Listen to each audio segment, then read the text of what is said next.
analizar esto, entender bien lo que estamos viendo, todo lo que puede pasar en el caso de Yáñez, del exdirector Mario Rosas, también del ex subdirector Diego Olate por este delito de omisión ante premios ilegítimos durante el estallido social. Estamos para esto en contacto con Cristian Riego, abogado penalista, académico de la Escuela de Derecho de la Universidad Diego Portales. Muchas gracias, abogado, por estar con nosotros y bienvenido. Buenos días. Buenos días. Ya, a partir por esto que ha pasado hasta ahora, que tiene que ver con esta petición que ha hecho la defensa de que se pueda fijar un nuevo horario y un nuevo día para esta audiencia de formalización, aduciendo que el abogado de confianza, el que conoce la causa más en profundidad, está con una enfermedad y no está presente en la sala. ¿Le parece pertinente? ¿Podría ser que el tribunal se allane o algo así? ¿O con tantas veces que se ha corrido esta audiencia lo ve difícil? Yo lo veo difícil. La verdad es que, claro, pareciera difícil de creer a esta altura que se trata de un problema de salud del abogado cuando lleva hasta tantos meses, digamos, y se ha aplazado varias veces por larguísimo tiempo. Yo, si yo fuera juez, pienso que tendería a ser muy escéptico respecto de ese alegato. Ahora, nunca se puede saber cuál va a ser la reacción. A lo mejor, digamos, el juez puede conocer algún otro dato, digamos, y otorgarle credibilidad a esto. Pero aunque fuese que el abogado esté enfermo, la verdad es que ha habido tanto tiempo para preparar y yo veo difícil que se pueda conceder. Ya, porque en este caso serán los abogados que están presentes los que podrían tomar el caso y ya debiesen conocer la causa en profundidad. Exactamente, han tenido tiempo suficiente probablemente para preparar esta comparecencia, que por lo demás tampoco es tan compleja porque no es el juicio, digamos, no tienen por qué tener un conocimiento tan acabado. Es muy habitual que los abogados, que los defensores públicos, por ejemplo, conozcan relativamente encima los elementos de un caso y tengan que defender, por ejemplo, una petición de prisión preventiva sobre la base de una investigación que como digo, que vienen conociendo pocas horas antes. Abogado, ¿qué mirada tiene usted o cómo nos podría explicar sobre toda la audiencia esta figura que se está aduciendo en este caso contra estas tres personas que eran el alto mando de Carabineros en el momento del estallido social? Esta figura de delitos por omisión ante los apremios ilegítimos cometidos durante el estallido social. ¿Es algo inédito? ¿Es algo que existe? ¿Tenemos algún antecedente, algún fallo previo que le dé fuerza a esta tesis o no? A ver, lo que pasa es que esta figura es una figura que fue aprobada por el Parlamento recientemente. No recuerdo exactamente la fecha, pero cuando se modificaron las normas relativas a los apremios ilegítimos y se estableció el delito de tortura, se estableció como figura complementaria, ¿cierto?, esta figura de aquel que, teniendo conocimiento de que un policía o un servidor público, ¿cierto?, está cometiendo delitos de ese tipo, no los evitare, pudiendo hacerlo, debe ser sancionado con una pena bastante alta. Entonces no se trata de algo que haya creado la Fiscalía ni que haya inventado, sino que se trata de una reforma penal reciente que estableció un tipo penal específico de omisión. ¿Y que porque no muchas veces se ha planteado como que esto sería O sea, no requiere precedente, porque cuando se trata de una... O sea, lo que pasa es que antes de esto se discutía si es que se podía atribuir responsabilidad en base a las figuras, digamos, tradicionales, con un razonamiento que llevaba a establecer la hipótesis de que se podían cometer por omisión, ¿cierto? Pero ahora no estamos hablando de eso, ahora estamos hablando de una norma específica aprobada por el Parlamento, como digo, que dice que se debe sancionar la omisión. En consecuencia, se puede discutir si es aplicable o no en este caso, o si existen o no pruebas, pero nadie se puede sorprender, menos aún los políticos, digamos, de que se pretenda aplicar un tipo penal que explícitamente sanciona esta conducta. Otra cosa es si los comandos de la policía, que no estaban directamente involucrados en los hechos, pueden ser objeto de esta sanción. Eso es otra discusión. Pero que la regla es clarísimo. Y para entender cómo se va a dar esa discusión, aquí se ha hablado de más de 1.300, casi 1.400 hechos. ¿Esos hechos tendrá que estar clarificado cada uno de ellos? ¿Podrían entrar todos agrupadamente dentro de este paraguas general? Y le pongo un ejemplo, podemos tener personas con lesiones oculares durante el estallido social en algunos casos estar identificado el autor del disparo de una escopeta antidisturbio de Carabineros, pero podemos tener otra persona que no se conoce el autor o que no se sabe a ciencia cierta si fue la escopeta antidisturbio, que pudo haber sido por otra causa. ¿Pueden ambos imputársele a Yáñez, a Olate, a Mario Rosas, o cada uno de los casos en su base debe tener primero una circunstancia y un autor conocido? Bueno, yo creo que eso es algo relativamente novedoso que va a tener que ser, vamos a tener que ver cuál es la estrategia que el Ministerio Público usa para establecer ese presupuesto, ¿cierto? Claro, porque el presupuesto es que un policía realizó estos delitos de apremios ilegítimos o tortura respecto de terceros, respecto de ciudadanos, claro, y que los que estaban, digámoslo, en este caso los comandantes, los mandos, ¿cierto? Sabiendo esta circunstancia, no hicieron lo necesario para evitarlo. Yo no sé cómo va a construir su relato la Fiscalía.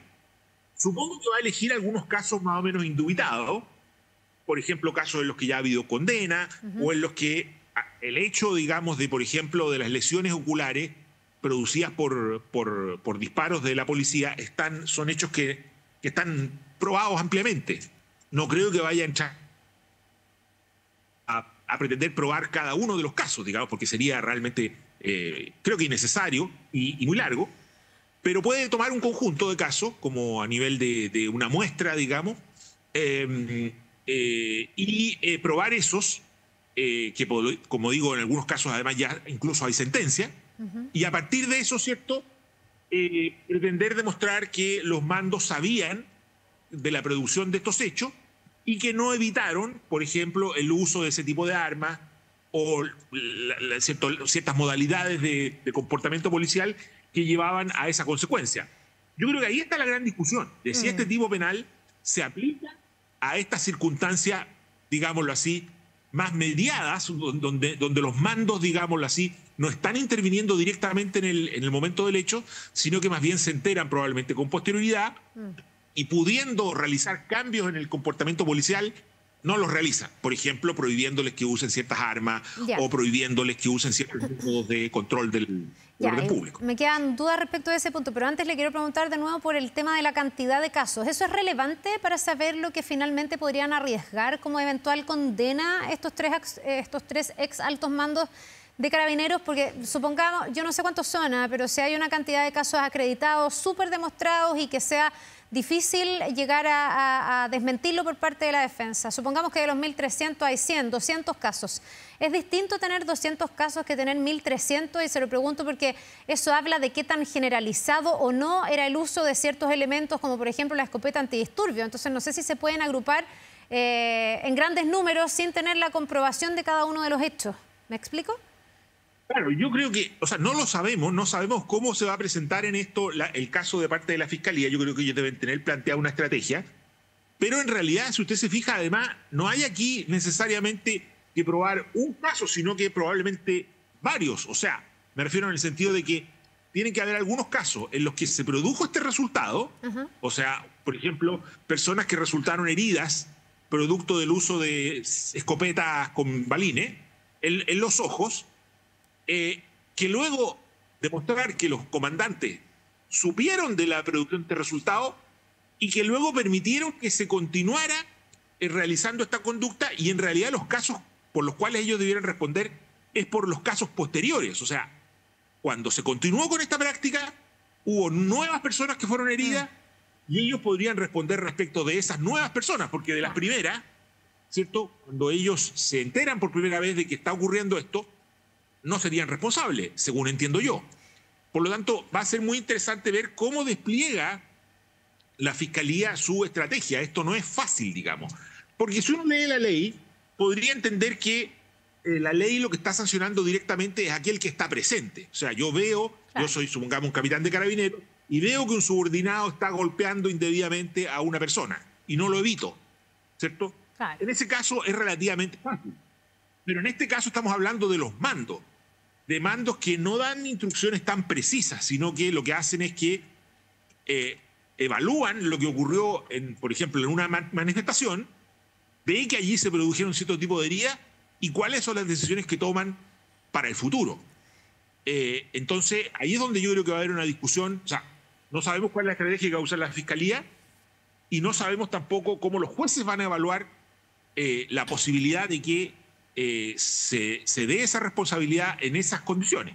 Claro, y yo también me pregunto si no va a haber una discusión importante respecto de cuáles debiesen haber sido las instrucciones que tuvieron que haber dado en su momento, la lógica de que no las hayan dado, que es la tesis de los querellantes y del Ministerio Público, estas tres autoridades de Carabineros en ese momento, pensando en el escenario que había, un estallido social que probablemente ha sido una de las crisis más desbordadas desde el retorno a la democracia, con gran cantidad de gente en las calles, con una fuerza bien como opositora a Carabineros, digamos, mucha fuerza, muchos manifestantes, todo al mismo tiempo, y con Carabineros que en ese momento, según todos los testimonios, se empezó a quedar corto de también formas, fórmulas, elementos para poder enfrentarse a los manifestantes. Alguien podría decir, es que la orden debió haber sido dejar de usar la escopeta antidisturbio. Un alto mando de Carabineros en ese momento podría haber dicho, úsenla mejor, traten de no dañar, pero no renunciar necesariamente a usarla porque era, hasta donde entendemos, de lo poco que sentía Carabineros que también a ellos les entregaba efectividad frente a los manifestantes.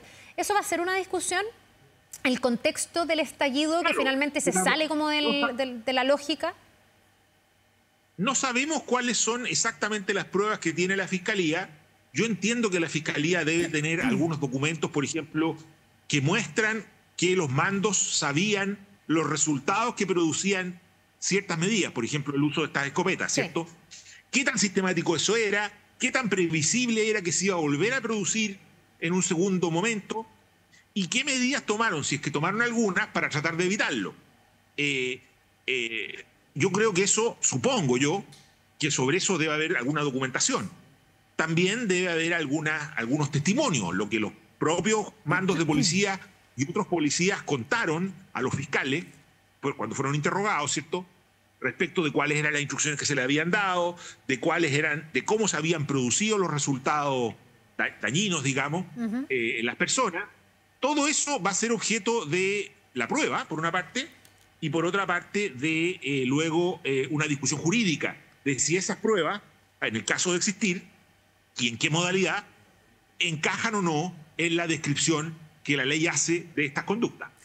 Abogado, de eso se va a tratar este juicio. Claro, vamos a ir volviendo también a la audiencia, porque está hablando a esta hora el Instituto Nacional de Derechos Humanos. Se sigue discutiendo a esta petición que ha hecho la defensa de correr nuevamente esta audiencia. 7 días han dicho ellos para que se le dé una nueva fecha y una nueva hora. Los descargos, también la mirada que está poniendo sobre la mesa el Instituto Nacional de Derechos Humanos, que evidentemente no está de acuerdo con que se corra nuevamente esta audiencia a otra fecha y a otra hora.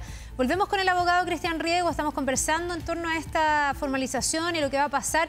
Abogado, usted dice que hay varias cosas en el aire todavía y que vamos a tener que ir viendo cuál va a ser el relato, la estrategia que usa el Ministerio Público, la cantidad de delitos, cómo se presenten y cómo esto se vaya probando. Pero a usted en la antesala, ¿le parece que esto tiene un fundamento?